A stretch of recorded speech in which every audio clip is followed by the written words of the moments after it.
আয় আল্লাহ শহীদ শরীফ ওসমান হাদিকে আয় আল্লাহ শাহাদাতের মর্তবা আপনি দান করে দেন। আয় আল্লাহ তার পরিবার পরিজনকে আয় আল্লাহ সবরে জামিলের তৌফিক দান করে দেন। আয় আল্লাহ এইরকম কণ্ঠ, এইরকম সৎ নিষ্ঠাবান নাগরিক আপনি আরো দান করে দেন। আয় আল্লাহ আমাদের দেশের জন্য দেশপ্রেমিক আয় আল্লাহ সৎ নিষ্ঠাবান নাগরিক আপনি আরো দান করে দেন। আয় আল্লাহ এই দেশকে ইসলামের জন্য কবুল ফরমান। আয় আল্লাহ সৎ আয় আল্লাহ যোগ্য দেশপ্রেমিক আয় আল্লাহ এইরকম মানুষের হাতে আপনি দেশ পরিচালনার ব্যবস্থা দান করে দেন। আয় আল্লাহ অসভ্য অসৎ অযোগ্য চোর ডাকাত দুর্নীতিবাজদের থেকে আপনি আমাদেরকে আমাদের দেশকে হেফাজত ফরমান, উম্মতে মুসলিমাকে হেফাজত ফরমান।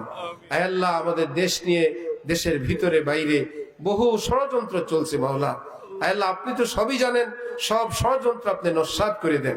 আয় আল্লাহ দুলিশ্বাত করে দেন। এই দেশের মানচিত্র আপনি হেফাজত করেন, সুবিশাল বানায় দেন, শক্তিশালী বানায় দেন। আয় আল্লাহ স্বনির্ভর বানায় দেন, ঋণ মুক্ত করে দেন। আয় আল্লাহ আমরা মুসলমান, সারা পৃথিবীতে আমাদের দেশের মানুষরা শ্রমিকের কাজ করে, বড় শরম লাগে মাওলা। আল্লাহ লজ্জা পাই। আল্লাহ আপনি ধনী বানায় দেন, চরিত্রবান বানায় দেন, ইজ্জতওয়ালা বানায় দেন।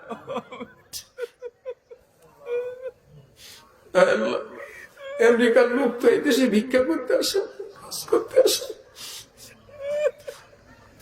ফ্রান্সের লোক তো যায় না কোনো দেশে শ্রমিকের কাজ করতে, সুইপারের কাজ করতে।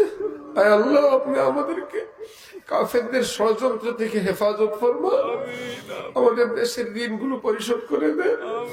আল্লাহ দেশে তেলের খনি স্বর্ণের খনি দিয়ে দেন, সেগুলোকে উঠানোর যথাযথ কাজে লাগানোর ব্যবস্থা করে দেন। এইরকম যোগ্য যোগ্য মানুষ এই দেশে দান করে, বড় বড় বিজ্ঞানী দেন, বড় বড় শিক্ষিত দেন। স্কুল কলেজগুলোকে আপনি সঠিক শিক্ষাঙ্গন বানায় দেন। আল্লাহ মুসলমানকে মুসলমান হয়ে বেঁচে থাকার ব্যবস্থা করে দেন। আল্লাহ 90% মুসলমানের দেশে ইসলামের কথা বলতে ভয় হয়, স্কুল কলেজে বলা যায় না, জঙ্গি হয়ে যায়, মৌলবাদী হয়ে যায়, রাজাকার পাকিস্তানি হয়ে যায়। শুধু ঈমান ইসলামের কথা বললে আল্লাহ বিভিন্ন তকমা দিয়ে তাদের উপর জুলুম অত্যাচার হয়। আপনি হেফাজত করেন, যারা বলে তাদেরকেও আপনি বুঝ দান করেন। আল্লাহ একদিন ডাক আসবে তো সবাই কবরে যাব, ওই বুঝ আমাদেরকে দান করেন। আল্লাহ আপনি আমাদের সকলের জন্য রহমতের ফয়সালা ফরমান।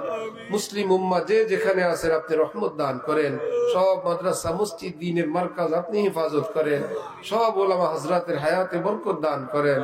যে মুসলমানরা আল্লাহ যারা আলেম ওলামা দ্বীনের ভুল পথে আছেন, যতটুকু ভুলে আছেন আল্লাহ আপনি তওবা করে হকের উপর আসা তৌফিক দান করেন। আল্লাহ আমাদের শায়েখ হযরত ওয়ালা ঢালকানগর আল্লাহ হযরতের হায়াতে খুব বরকত দান করেন। হযরতের জামিয়াকে কবুল ফরমান, খানদানের উপর খুব রহমত দান করেন। আল্লাহ আমাদের মারকাজুল ইহসানকে কবুল ফরমান। সুবহানা রাব্বিকা রাব্বিল ইজ্জাতি আম্মা ইয়াসিফুন ওয়া সালামুন আলাল মুরসালিন والحمد لله رب العالمين صلى الله